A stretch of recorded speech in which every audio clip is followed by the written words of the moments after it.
Hi, so I'm Emma Bergman. I'm from Connecticut and study at the University of Michigan. I'm here with the Zhizing Fellowship to study China's technology, urbanization, poverty alleviation, and a lot more. It's been an amazing opportunity to see different cities across China, to have a dialogue with Chinese students, and really just learn a lot about Chinese culture and their perspective on a lot of important topics.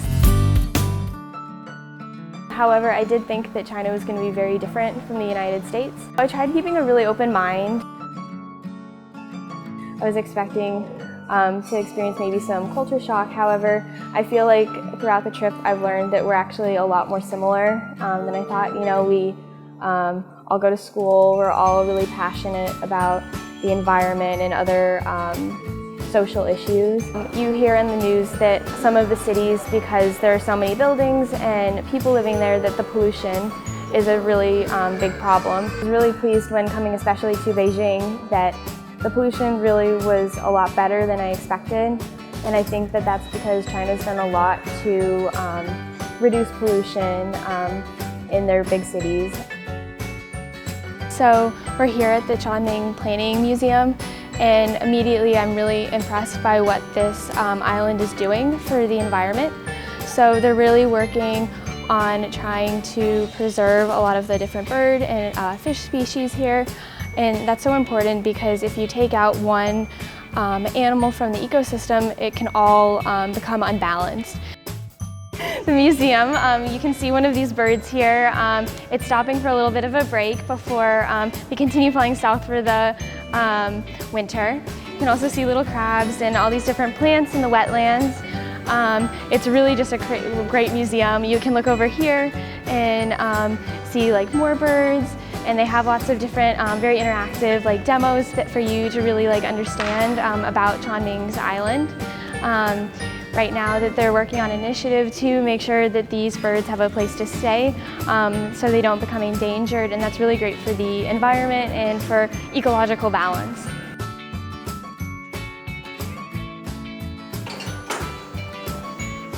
So this is kind of a fun way of looking at energy transfer and circulation through the environment, and so it's basically representing how photoenergy comes from the sun, and then it goes down to the plants, which turn it into chemical energy, and then animals eat it, like the plants, and then they get that energy. So this is basically an abstract way of showing how energy kind of moves through a system and is sustained.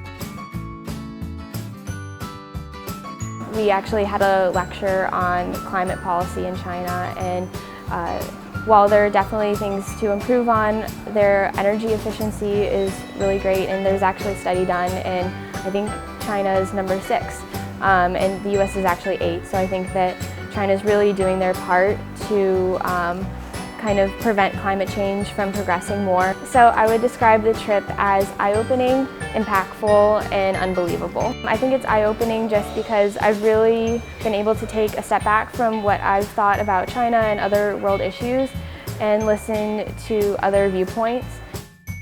And so I've, throughout the trip, kind of begun to question my own beliefs and think about things in different ways.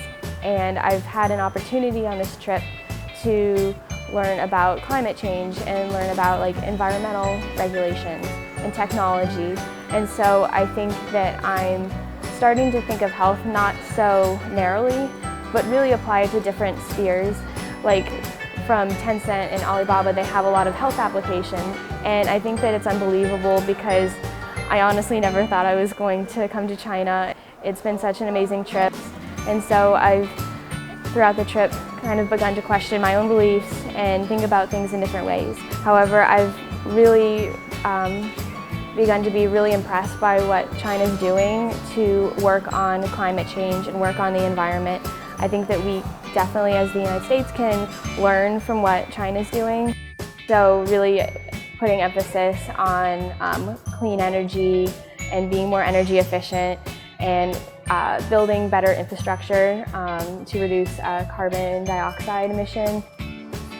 So I've heard the Chinese president say that green mountains and green water is Jinshan Yinshan, and I kind of take that to mean that protecting the environment is not only good for the earth, and for our health, but it can also be profitable for local towns and villages. There is a very big lake over here. It's August, but it's snowing. I'm very high up and I feel like the queen of the world. A very, very cold world, but it's the most beautiful thing I've ever seen.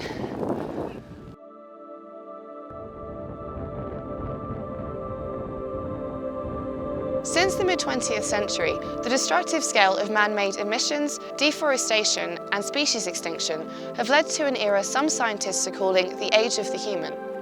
However, green development has become a key concept for China, now the world's largest producer and consumer of renewable energy sources. I've come to Qinghai Province, home to Sanjiangyuan, the source of three rivers, to find out exactly how China's environmental improvements include preservation, protection, and a transition away from high-carbon industries into clean energy. Located in the heart of the Qinghai Tibet Plateau, Sanjiangyuan is a vast landscape of great ecological significance. A key example of the country's focus on conservation, this is just one of the areas in which China is strengthening its green development concept.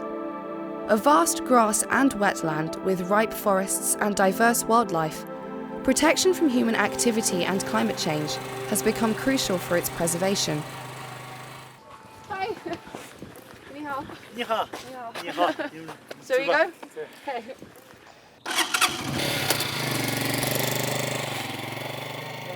Many local farmers here have now become ecological patrolmen to help monitor the surrounding local environment. Sorso is taking me to one particular area that he is personally in charge of on his bike. Sorso is one of the many ecological rangers in Sanjiangyuan. In line with the integrated management of water, grasslands and lakes, Ursho and Guolo have introduced jobs in ecological management and protection for the local community, in a bid to achieve both preservation for the environment and poverty alleviation for the herdsmen. For example, in Madhuo County, more than 200 herdsmen have become rangers, protecting their homeland.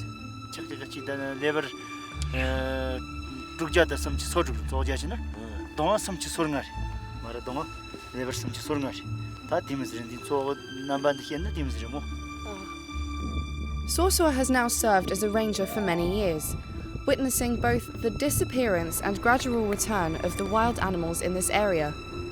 Local residents, guided by green development concepts, have also continued to improve their environmental awareness.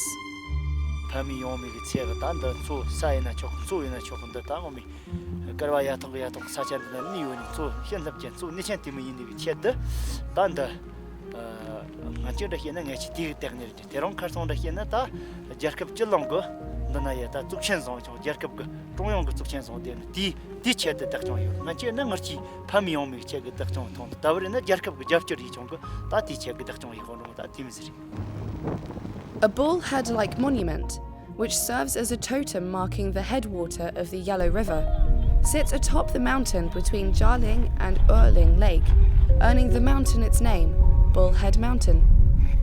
Part of Sorso's patrol route, it is also an area of breathtaking views of the two lakes.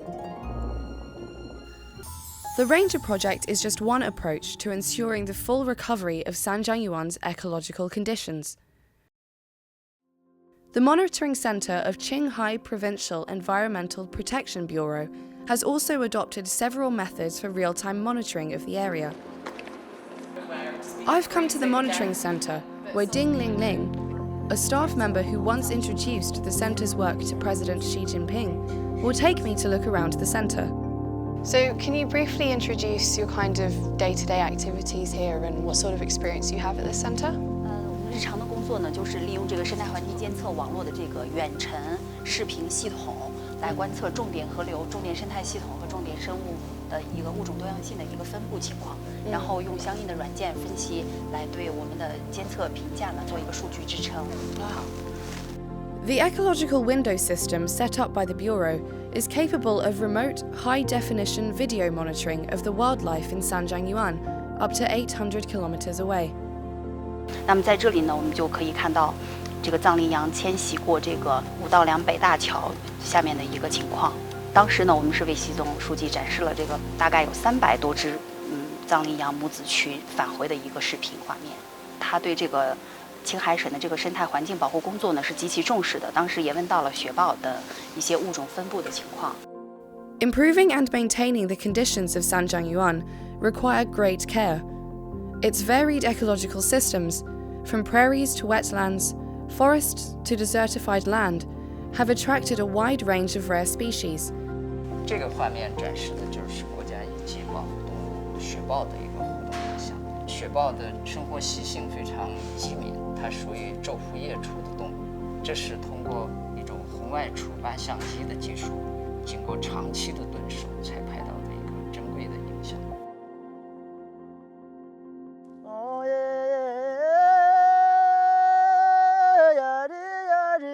Setting out on his patrol route, Suosor commits himself to this task each day.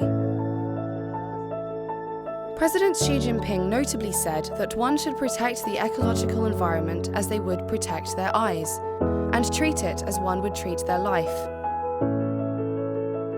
In an era where man-made destruction is accelerating much faster than ever before, President Xi's green development concept is leading China into a new era of cleaner, greener, low-carbon living for the protection of the whole planet.